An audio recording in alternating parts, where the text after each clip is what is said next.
Namaste and welcome to The Silent Pandemic, the podcast where we bring to light the issues that quietly shape lives and futures, often without warning.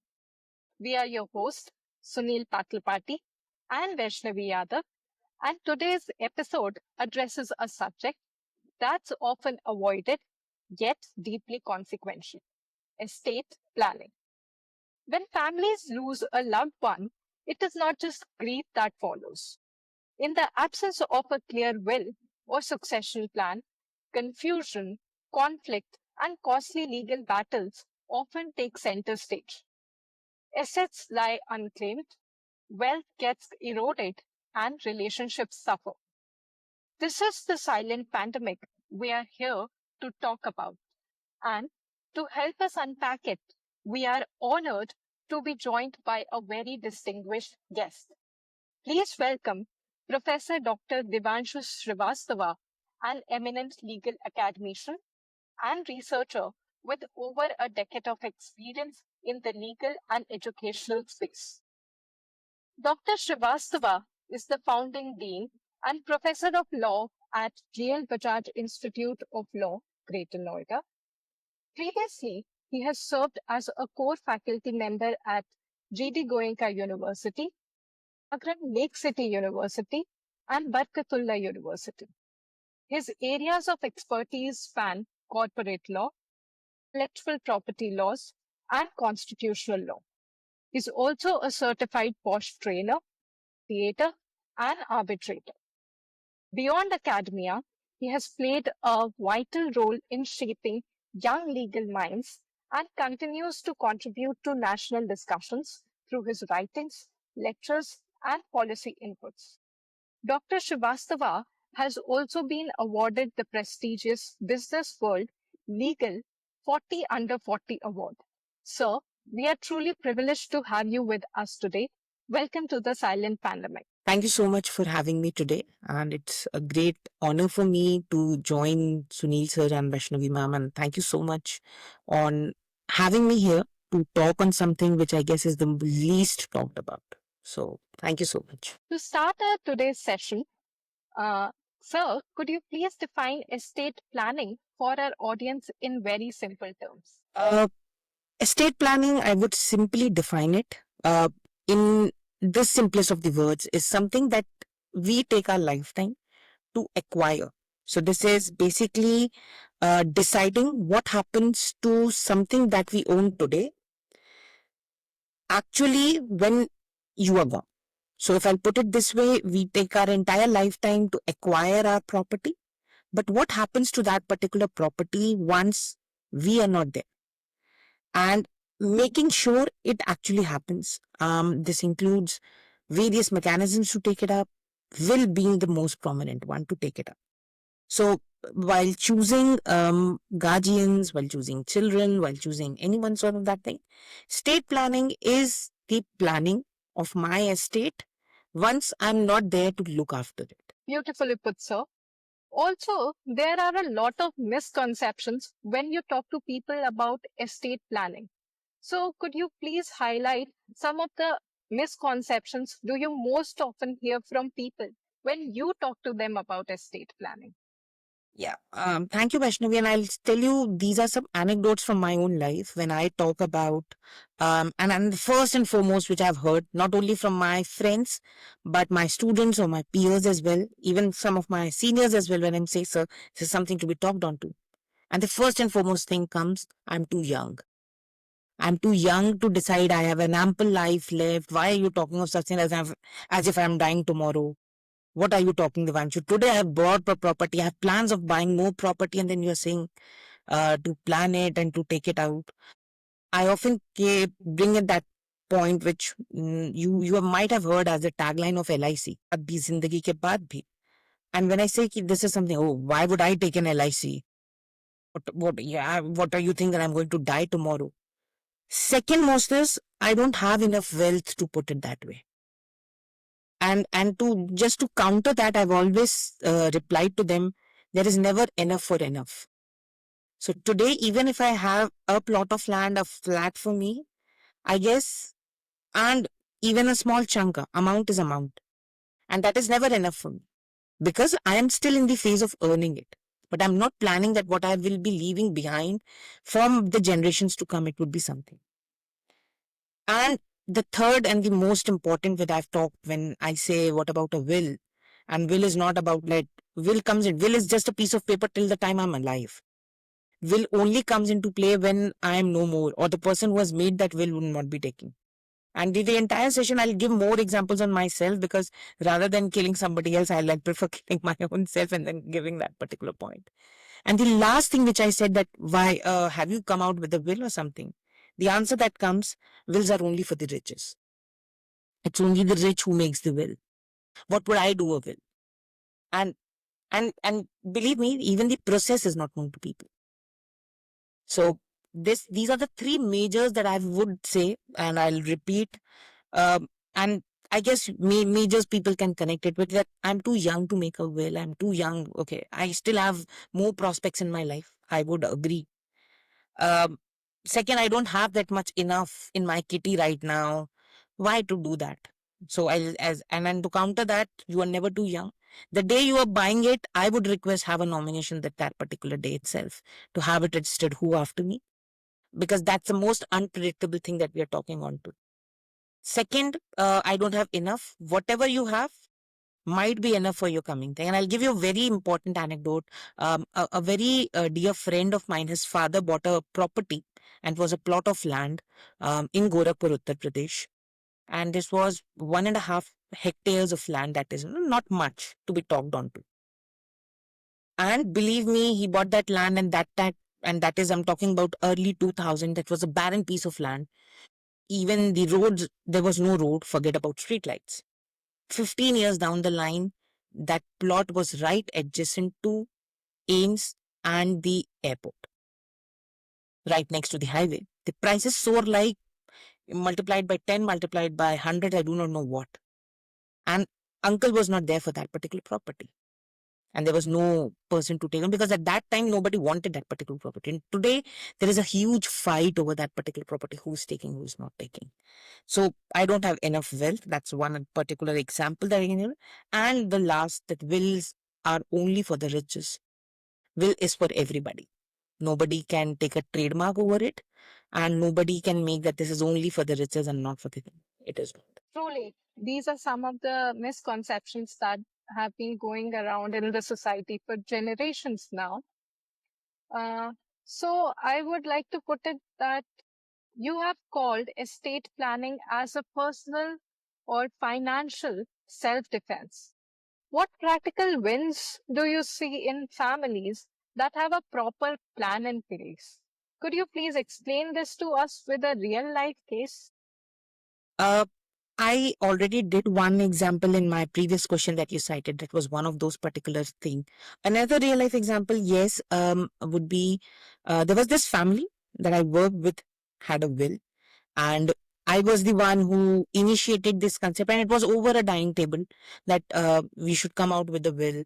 The grandfather who really treated each of us together as a very each as a member of a family itself. So we worked on a will, and it was the insurance, the nomination details, all sorted. And when I say sorted, it was a family decision that once it was getting registered as a will, everything was told and everything was consented upon.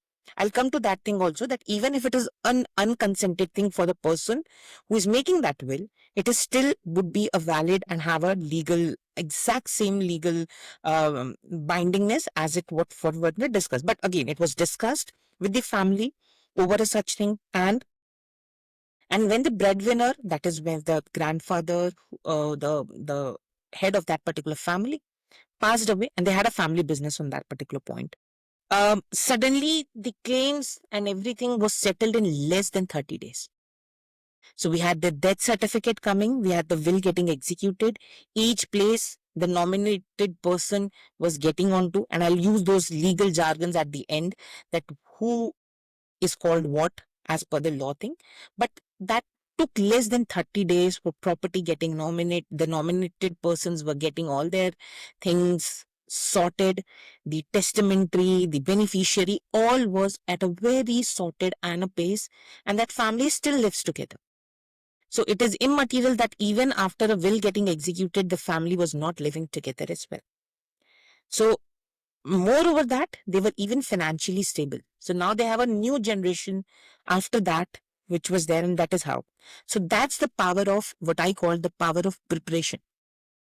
So if we are prepared well, I guess it would be a sound and um, a very empathetic way of taking things ahead. So true. A will is the most powerful thing I would say a person can give to his or her legal heirs when he is no more there.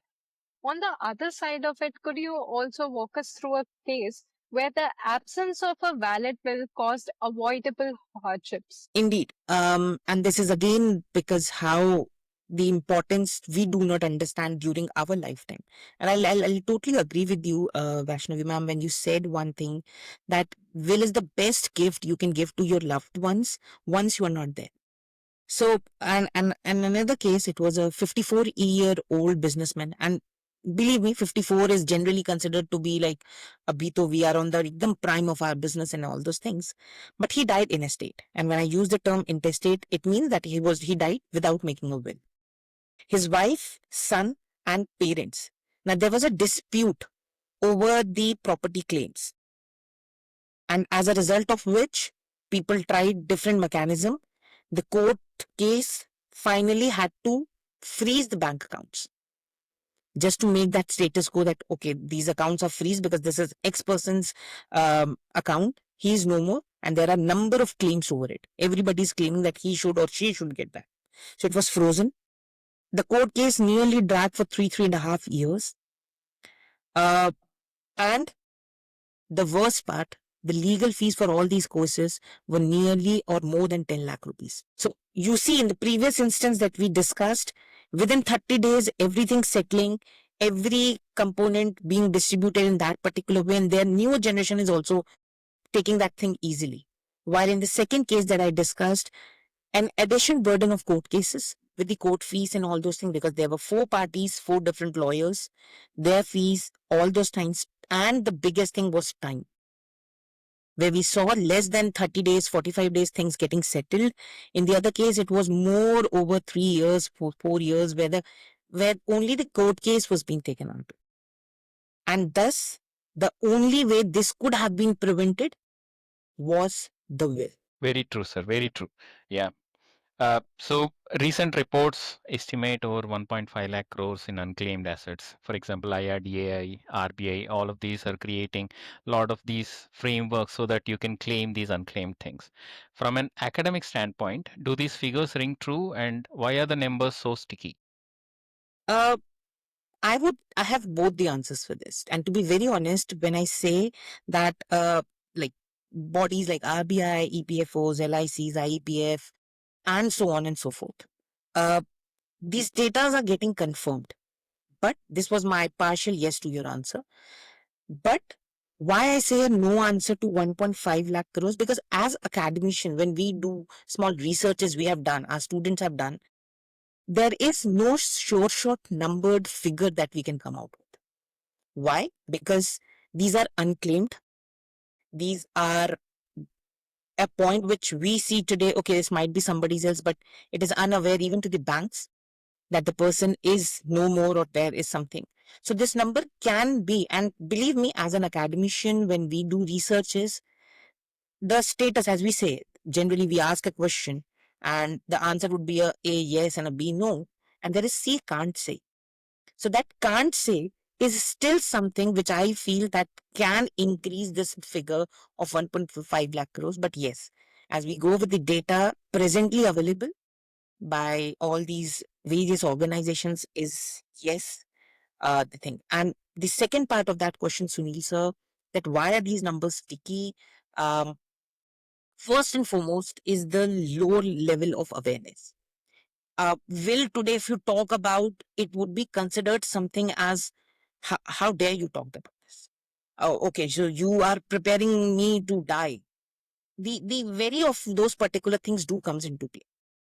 On the other hand, as an academician, I generally said Will is nothing. It's just a piece of paper. And I'll come to that on a later stage, that why I say it's merely a piece of paper till the time the person is alive. Second, there is no centralized platform. When you see it's RBI thing, it's PF, it's LICs, it's EPFOs, and all those things together coming on. So we do require a centralized platforms, or even, as we say, and I'm sure so happy that the government is taking steps for moving things to one window thing. So when I say one window, at least with one particular thing, everything do comes into play. And that was the purpose of why the UIDAI, the Aadhaar, or even now when we see the wonderful, and all of us are now using UPIs. And you see, today there is an option in each of the mobile banking that you can relate with one mobile number. All your bank accounts can come together. This is this particular unification of a window for this particular thing.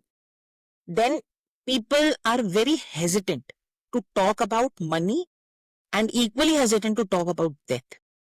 So this is the biggest thing, that what all I have at that particular time, they generally, it was earlier said that you can't ask people's ages, and I guess that's way age old. Now you cannot talk about somebody's figures of your salary, or what is, okay, and you, as I said, death is something, when I say somebody that we should have a will. So at 27, if I said that whatever assets I had, I tried to make a will of it. It was on a point I was not taken in a very good way. So talking about money and talking about death is generally considered to be a taboo, I would say, in the Indian society majorly.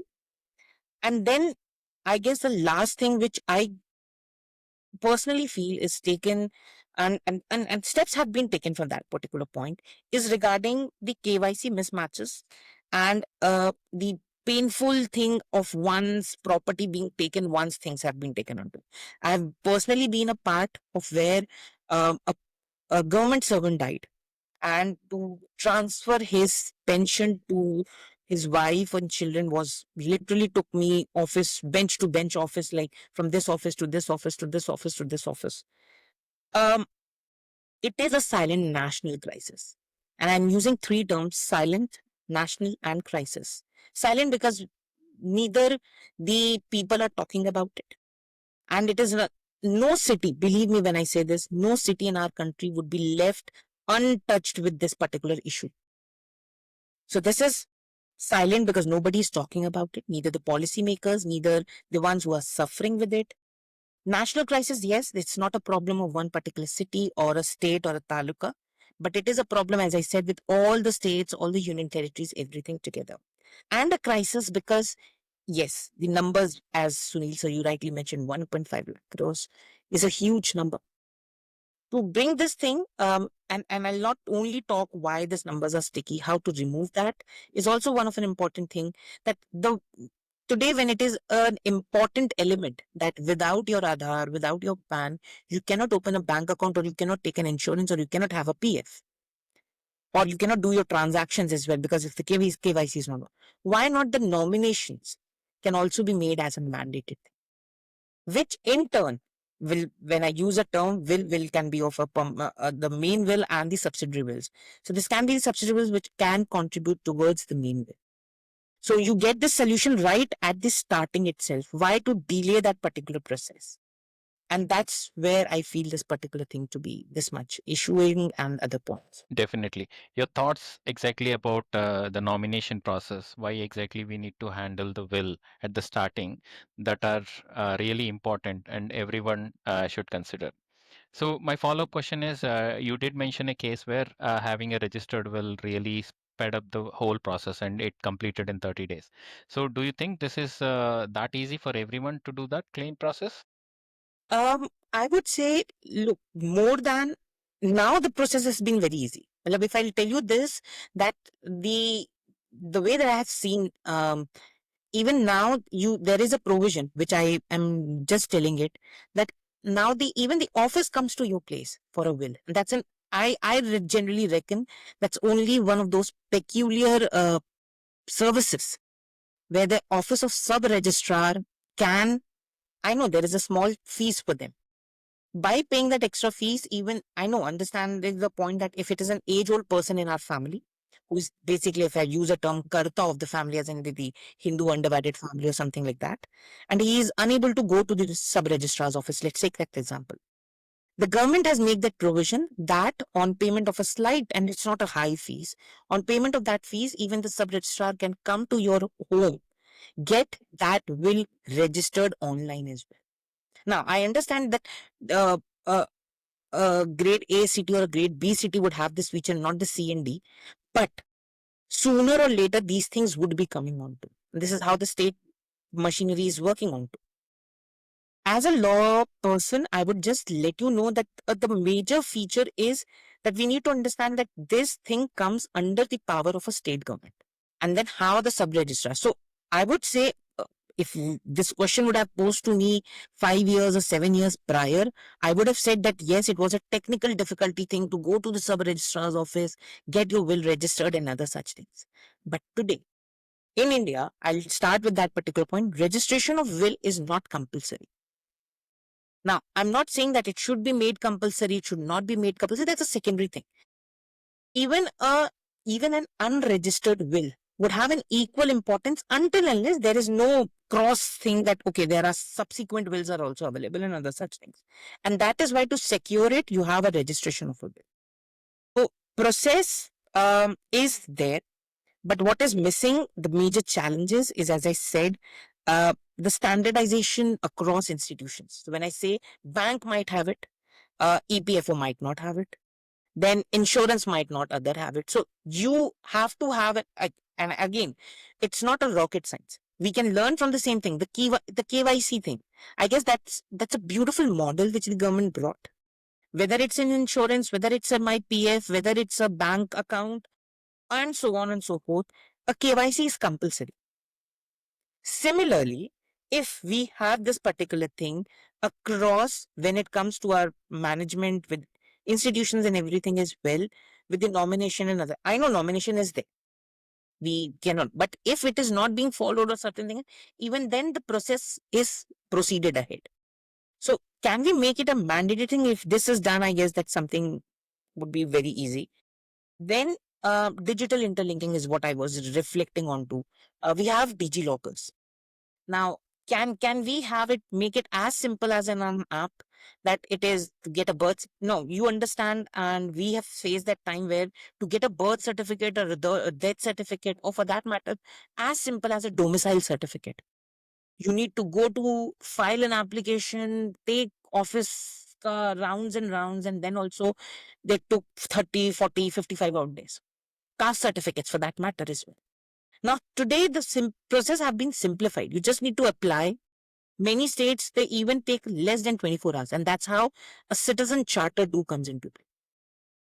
And these things can be an answer towards whether the process is easy or not. I understand that today digital things are there, but with apps, everybody, how UPI when it came, it was a like I am an illiterate person. Would that be today? If you see the UPI percentage, is the rank one in the world when it comes to the digital payments, and more than, it's a shocking thing that more number of illiterate people. When I say illiterate, I'm saying 12th class to be a mandate over there. It's more than 73% of what I was reading somewhere. 73% of the entire thing is done by people who are illiterate in India. And they're using UPI for that matter very successfully. So if that's the case, e-governance is what the basic word or the first word from where this pyramid originates is, and would be a answer for making it technically easy for those points. Thank you. Truly so. You have beautifully highlighted where the gaps are. Also, you have clarified to the audience that registration of a will is not mandatory. Also, I would like to add that where a person thinks of registering his will, there, there is some hesitation on his part to pay that registration fees as well. So this is also one of the area that people need to think about, that spending a small amount right now can save large chunks of money in the future. There are some critics as well who are pushing the idea that this widespread estate planning concept is mainly benefiting the service providers rather than the ordinary families. How do you respond to this? Okay.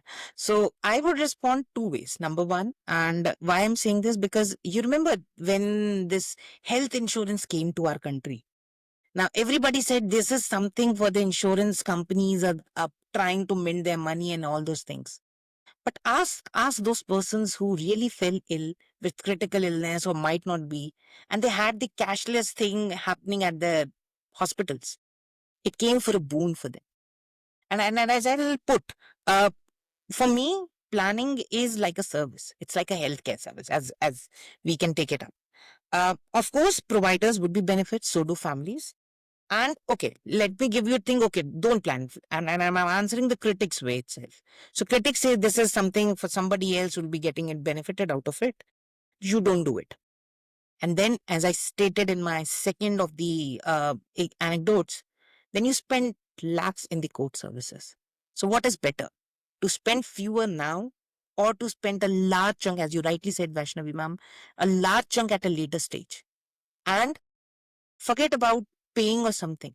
Today, as I said, and I can compare it with the health insurance, I do not know what the idea is all about. When I was turning 27, and as per the policy, then I was used to be the part of the one medical insurance of where my father took and I can be the part. But again, as the age of 25 comes, I am out of it. I have to buy my own.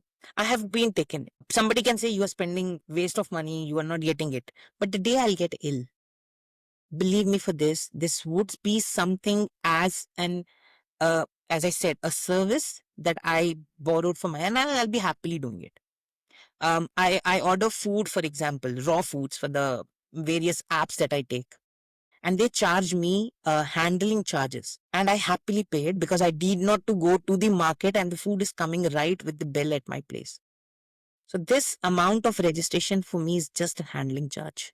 That certainly, and believe me when I say this so convincingly, would definitely help your loved ones, because in your entire lifetime you are bound to give them happiness. You are collecting all those things to give happiness to yourself and to your loved ones.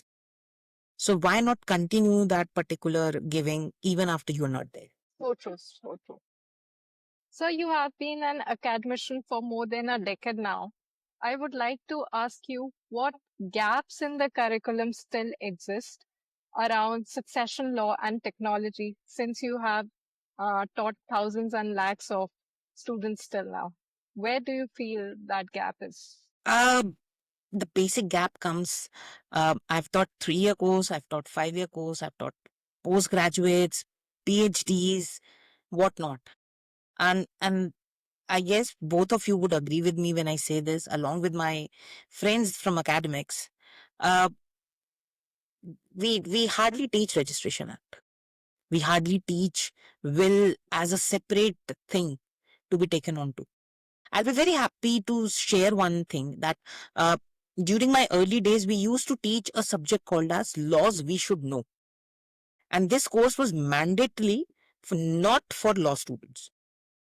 So a law student cannot take this bridge course. So we had a concept of bridge course, that why only to study, like for example, if it's a hospitality student, a media student, a management student, why they should only be limited to things. They should also take certain bridge courses, which is not of their domain.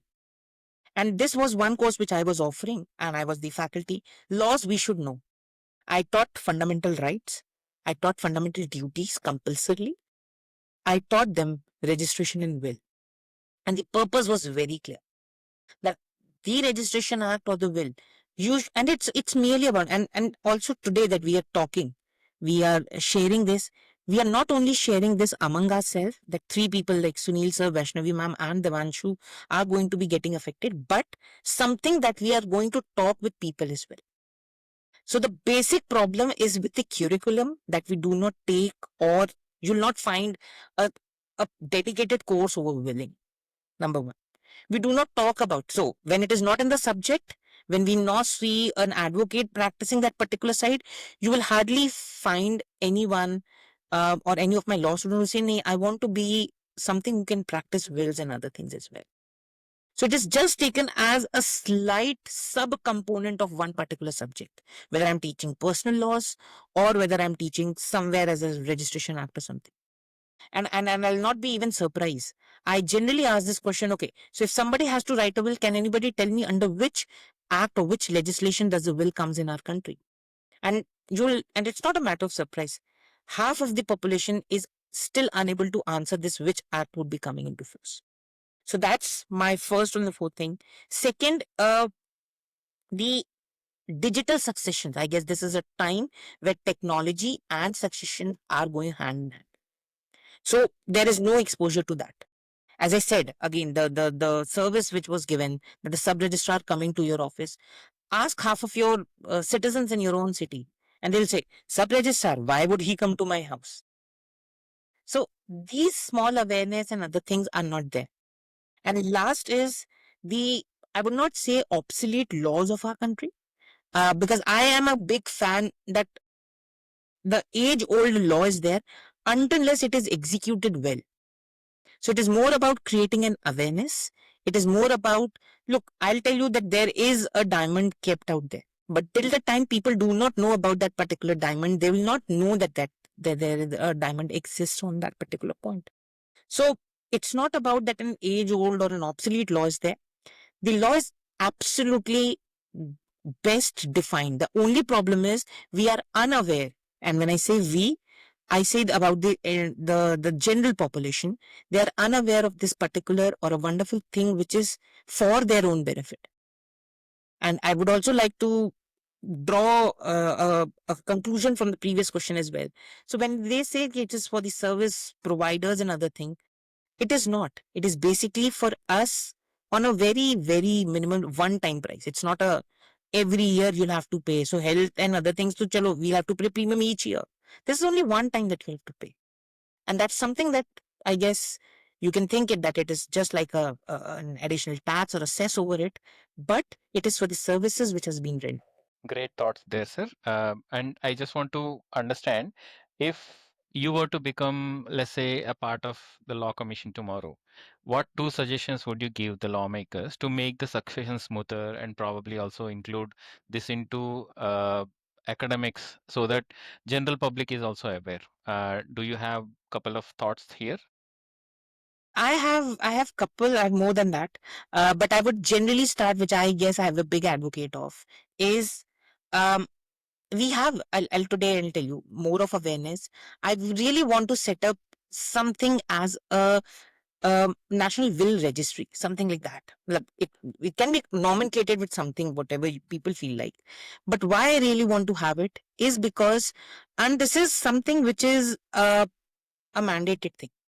So when my Aadhaar reads my father's name, my mother's name, why not any property that I'm going to take should be linked with the National Will Registry, where this, and I'm not talking about any new ID to be created. I know when Aadhaar came, everybody was like, "Arey, everything is going." Link it with my Aadhaar. I've got no issues. So just a new component to be created will. So any property that I'm going to buy, any of my bank accounts that I have, my PF, my everything, I should mandatorily have to mention that. Alongside that, this has to be done, and then only the process would be initiated. Today, for example, I'm giving you an example. If I am now we do not even go and fill a, a bank form for anything, even for a withdrawal. So we do not do that. What is there is an e thing. Now, when an e thing comes and my signature has to be there, I'll give you an example. What if my signature is not there? A digital signature or any for that matter. You cannot click that next button and proceed ahead. So just one more additional compulsory thing, the nomination thing. And even if it is worth 100 rupees, worth 50 rupees, worth, it has an amount. Again, and as I said, it might not have a value for in money, but it might have some value, and that can only be known to people who have lost somebody very close among them. And this can be in any form of the property that I say, any form, movable, immovable, whatever it is. I do understand that yes, we do come out with certain things, but like Vehicle is one of the things. Today we have a scrap policy for age-old vehicles. But ask somebody who would still be attached to his father's uh, mm, Lambretta or a Vespa at that particular time. What value does it holds on to? So those things, if they can have, and one very important thing which I guess is very important is the claim out of it. I would really be, if given an opportunity. Thank you, Sunil sir, for even making me think that I can be the part of the law commission. But if given an opportunity, the basic fear is not merely to provide that nomination thing, but also to the claim. And when I say the nomination was linked at the time, a default thing once the death certificate is being produced, all from that national will registry of the person who is dying, the one who has been nominated should be informed through a digital thing. And that should be a duty. Because if I'm taking it up, it's how the duty should be coming up. So these are the two majors that I'll be definitely talking about. Procedure, again, as I said, can it be more not even by the registrar, or because I'll tell you why the sub registrar is required, because it requires witness and other such things, so that to make that process ekdam foolproof, legally ready, is that is what is required. Can we have virtual ways or app based things to that thing? I guess the answer is yes. And it has nothing to do with what and who would be a witness to under such things. I don't know why assets are not being talked on to, with reasons best known to them, but something that it would be mandated is, as with the KYC, can we have the nomination thing? And a mandated with the digital claims portal as well, that it should not be. If it is there, as I said in the first thing, 30 days was a limited period of time, everything happened smoothly.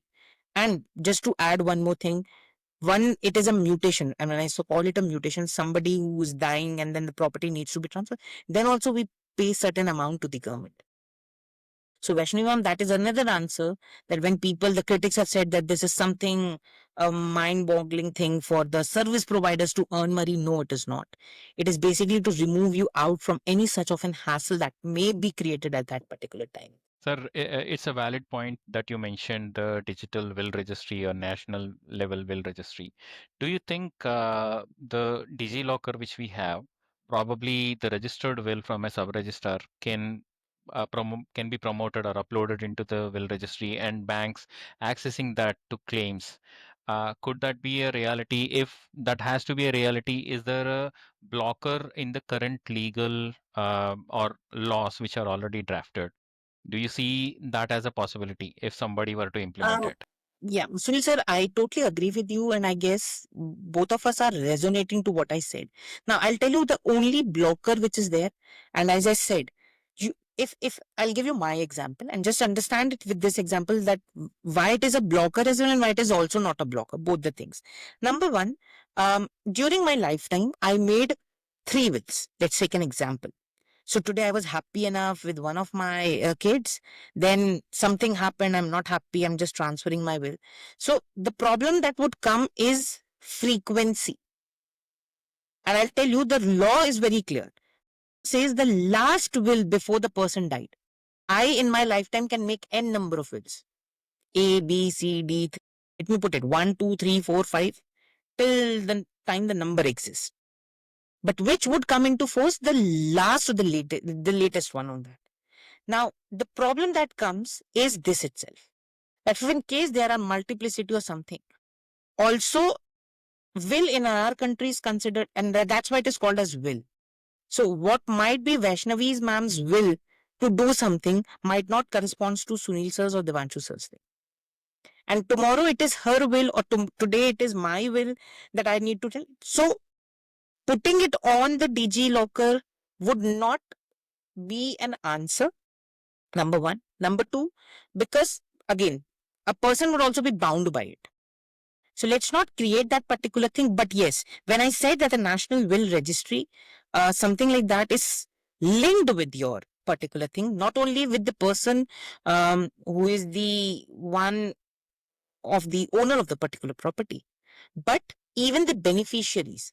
And once this death certificate, again, now death certificate in our country is also not linked. So how would these people know? So death certificate is issued by the office of the sub-registrar again. So my only thing comes when the same office is issuing such thing. Once it is issued, it linked with your Aadhaar and other things, then clearly rings a bell with the National Will Registry, and then the beneficiary automatically gets into place that this is the claim. You have 30 days of time to come produce the death certificate, which is already there. So that's what I said. One window. When the same set of documents are issued from the same office, why can't we have it at the best level, which is the sub-registrar level or the sub-district level as we talk about? Great thought, sir. Yes, truly it is possible. I think that is something which we aspire to do. So let's go to a rapid fire round. We want to understand a quick reply for these following questions from you. Uh, what is the most underrated clause in a will, in your opinion? I guess the most underrated clause, this is something I really wanted to talk also, the residue clause. Now, I'll tell you what happens with the problems in our country. Something which is expressly said is taken very well. But what about what is not said? As we lawyers do, read between the lines. Don't only understand the word. Is something what is being said on. And in our families, and I'll give you this example which I guess would bring smiles on both of you because we can relate it as well. So I was already late. I came. A mother was in the kitchen. I asked, "Can I go out for a movie, 6 to 9 in the evening?" And I am returning after playing a match and everything. And then she just replies, "हाँ जाओ ना. कौन रोका है तुमको?" Now, as a son, I knew this fact that this is an implied no to me. This exactly is what the residue. And I'll lend to all the ones who will to expand this residue clause. Residue clause is the clause which says that on the things which is there with me, but that is not listed in my will. And I'll tell you what I'm trying to tell you. So, for example, I have A, B, C, D, and E property. And let's example wise that I got a registered will and I only mentioned about A, B, and C property. What happened to the D and E property? This exactly is what is the most underrated clause because many, and also what happens, like for example, I wrote a will, let's take an imagine on 3rd of March 2025, where I only had 4 properties. April, May, June, I acquired 2 more properties, but I forgot to have a will at that particular, the fresh will. And I died. Now, the will that would come into force would be of the March one, which only had 3 properties. So what happens to the 2 properties which was acquired after it? This residue clause would help you. So for me, the residue clause in a will is the most underrated, less talked, and less utilized as well. Okay, good. Yeah. What is the most overrated estate planning fad, in your opinion? For me, it would be using complex family trust, bharosa, and this is very, very important. We have something called as an HUF, a Hindu undivided family tax, how to manage and other things on that particular point. So, with this as well, is something to understand complex family trust without understanding the tax impacts is something that I would say is the most overrated estate planning thing that will be taken. Great. One book or reading material which every family should read if there is something on estate planning or the wills. What There are would your many. Matlab, suggestion be? again, I'll tell you why, Sunil ji, when I am an avid reader, and I'm not a e-reader format. So I want the books to be bought. I just really love the smell of the books. My one room is generally filled with my library. Um, I'll give you 2 answers to this. Number one is the general set of books which is available, but majors of us have not read it. अच्छा ये estate planning पे book थी. So there are, I'll answer that first for you. And then I would also try to give you a thing which is more of a legal way of doing it. So the couple of books that I said and you might have seen in your daily life would be the first and very important, The Rich Dad and Poor Dad by Robert Kiyosaki, Think and Grow Rich by Napoleon Hill, um, Your Money or Your Life by Vicky Robin. So these are the three which I would definitely say. And I know we all have seen these books. You go upon. I do not care whether it's a, but I really am again, and as a lawyer and a more of an IPR teacher as well, I really would urge buy the original ones. Do not buy the copyright violated ones, please. And when I'm talking about another set of thing, and this is more of a, I would understand it more to understand more in a legal way. So, and there is a one wonderful book. Um, Although it might sound a bit hasty to the younger ones, but this is a handbook on successions and inheritance by Vijay Raghavan, and this is available on thing. And it's in more of a thing, but the title reads, and I'll read the title: Handbook on Succession and Inheritance, a Senior Citizen's Handbook. Now, I know you might get offended with it. Array, sir, abhi I'm 28, 30, and you're talking about senior citizens. Just avoid that word of senior citizens. Just take the second word, Citizens Handbook on the succession and inheritance. It's written more of a very legal sort of way, but addressing to what Indian legal scenario and things are there. This book is, it's basically a handbook, as I said. It's available on online Google. You just have to type these words. Vijay Raghavan sir has been a veteran, and he has been a wonderful person who has written on this particular point. So I personally have found this handbook, this notes, this e-PDF version. I have a printout version of it as well. And that has really helped me when I was teaching my students, or even helping people when I say ki property, when you have put your hard-earned money to buy a property, please apply and hard-earned something to procure that particular property even when you are not there. And and I know you would be known only by your name that he acquired this particular property. Let that name flow even when you are not there. So with this, I would like to wrap up to what I was totally trying to tell you, and for to present it this way. Yeah. Great. One last question. What is the first step would you recommend our listeners to take this week to protect their legacy? First step is to please like remove the taboo that I am 22. If you can buy a property on 22, you can make a will on 22. So this is one very important thing that I will say. I would request each one of you with this particular talk today that we all three of us are doing. Uh, I would request, do not keep it to yourself. The more that you will spread it out, the more that we will create an awareness amongst our friends and moreover our families. That's much more important. We actually are trying to build a nation where, as I said, when you spend money, when you spend your time, when you aspire that you should acquire this particular property, let it be in the hands where you want it, even when you are not there. So, if again, bottom line is this itself, that there is no age for earning or acquiring a property. How high, how low, you know the value of the first 50 rupees that you had. And if you had, and you know that value of that 50 rupees, secure it even when that 50 rupees turns to 50,000, 50 lakhs, or 50 crores. So, if it is, there is no age to buy a property, although legally we are talking only of 18 and above. The entire talk is for 18 and above. But if it is even at 19, you are that successful, you're that ambitious to own a property, please simultaneously have this planning of something called as estate planning. So it's not merely for the elders, it's not merely for the riches, it's not merely, if you can have a property, you can plan your estate as well. Absolutely, sir. True, true. Very true.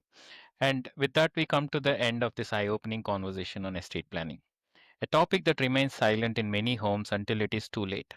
Today's discussion has shed light on the critical importance of preparing for the inevitable, not just to safeguard wealth, but to protect families, preserve relationship, and bring clarity in times of chaos. Professor Shrivastava, thank you so much for sharing your wisdom, legal insights, and deep perspectives with us.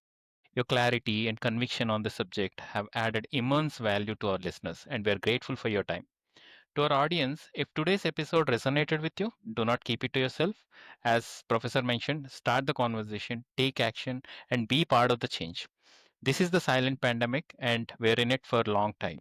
We are from Your Insured, signing off until next time. Take care and plan wisely. Thank you all. Have a great day.